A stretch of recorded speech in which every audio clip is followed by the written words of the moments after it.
এই তো বিনস ভাজির মধ্যে আমি শুধু পেঁয়াজ, হলুদ আর লবণ, একটু বেশি পরিমাণ তেল দিয়ে বিনসগুলো ভাজি করলে খুব মজা হয় এই রাঙা বিনসগুলো।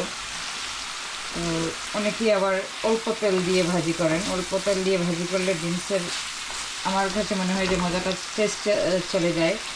বিনসগুলো যেমন একটা সুইটনেস কমে যায় একটু বেশি তেল দিয়ে ভাজা করলে। পরে আমি তেলটাকে আমি ছেঁকে নেব, সাইডে করে তেলটা ছেঁকে নিয়ে তুলে নেব। কিন্তু বিনসটা একটু বেশি তেল দিয়ে ভাজলে মজা হয়, মজা লাগে আমার কাছে মনে হয়। আর এখানে কুমড়োর জন্য পেঁয়াজ রসুন আমি জ্বালিয়ে নিচ্ছি। বিনসটাকে এখন ঢেকে দেব হলুদ দিয়ে।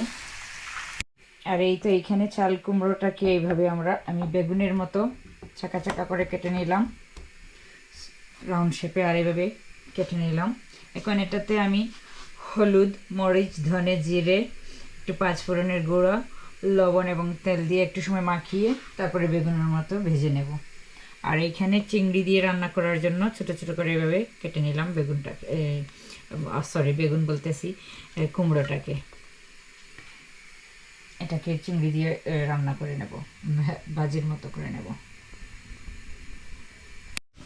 এই তো বেগুনটাকে আমি মশলা দিয়ে মেখে নিলাম। এতে হাফ স্পুন হলুদের গুঁড়ো, এই ছোটো চামচ দিয়ে একটু এইভাবে এটা দিয়ে হাফ স্পুন হলুদের গুঁড়ো, হাফ স্পুন মরিচের গুঁড়ো, একটু হাফ স্পুনের থেকে একটু কম পরিমাণে ধনে গুঁড়ো, জিরের গুঁড়ো, লবণ এবং পাঁচফোড়নের গুঁড়ো, সেম ধনের গুঁড়োর পরিমাণে দিয়ে তেল দিয়ে এটাকে ভালোভাবে মাখিয়ে রাখলাম একটু সময় ম্যারিনেট হওয়ার জন্য। তারপরে আমি এটাকে তেলের মধ্যে দিয়ে ভাজবো। আর এখানে তোর পেঁয়াজটা রেডি হয়ে গেছে, এতে মশলা দেব বেগুনের, কুমড়োর, চিংড়িটাকে ধুয়ে নেব এখন। এতে হলুদ, মরিচ, ধনিয়া, জিরে, শেষে আস্তে করে কাঁচামরিচ দেব।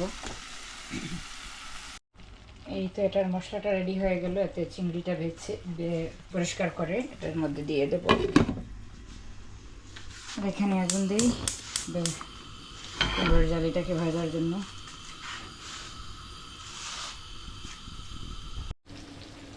এই তো আমার চাল কুমড়োটাকে এভাবে আমি তেলের মধ্যে দিয়ে দিলাম। এক সাইড করে আমি এটাকে বেগুনের মতো করে ভেজে নেব। আর এইখানে আমার বিনসগুলোও হয়ে গেছে ভাজা। আগুনটাও বন্ধ করে দেবো, এতে ধনেপাতা দেবো। আর মশলাটা রেডি হচ্ছে কুমড়োর জন্য, সেটাও তো সঙ্গে থাকুন। এইভাবে ইয়েটাকে উল্টে দিতে হবে। সফটভাবে কুক হয়ে যাচ্ছে, এটা থেকে পানি বের হচ্ছে। অবভিয়াসলি এটা কুমড়ো থেকে তো পানি বের হবেই।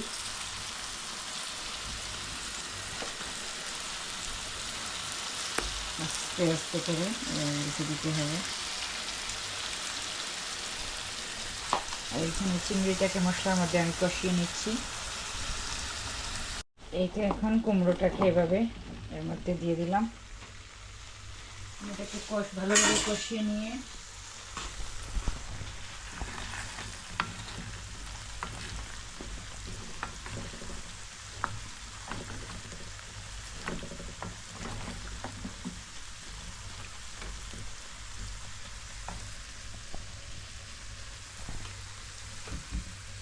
ভালোভাবে কষিয়ে নিয়ে রান্না করবো। কুমড়ো থেকে যে পানি বের হবে, পানিটা শুকিয়ে গেলে কুমড়োটাও সিদ্ধ হয়ে যাবে। আর তারপরে অল্প একটু পানি দেবো, ঝোল দেবো, ড্রাইয়ের মতো রাখবো, শুকনো শুকনো। এই যে দেখেন আমার কুমড়োর ভাজাটা হয়ে গেছে কি সুন্দরভাবে, একদম বেগুনের মতো হয়েছে। আর খেতে কিন্তু বেগুনের থেকে একটু বেটার টেস্ট। বেগুনটা একটু ওয়াটারি থাকে, এটা কিন্তু অতটা ওয়াটারি থাকে না। আর এই যে কুমড়োটা কেউ পানি বের হচ্ছে, কুমড়োটা সিদ্ধ হয়ে যাবে।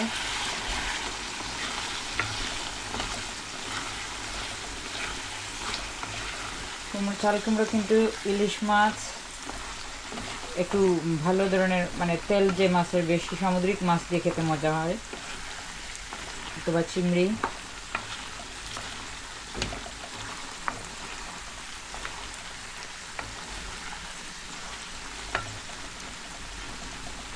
মোরগ দিয়ে রান্না, দেশি মোরগ দিয়ে কুমড়ো খুব মজা হয়।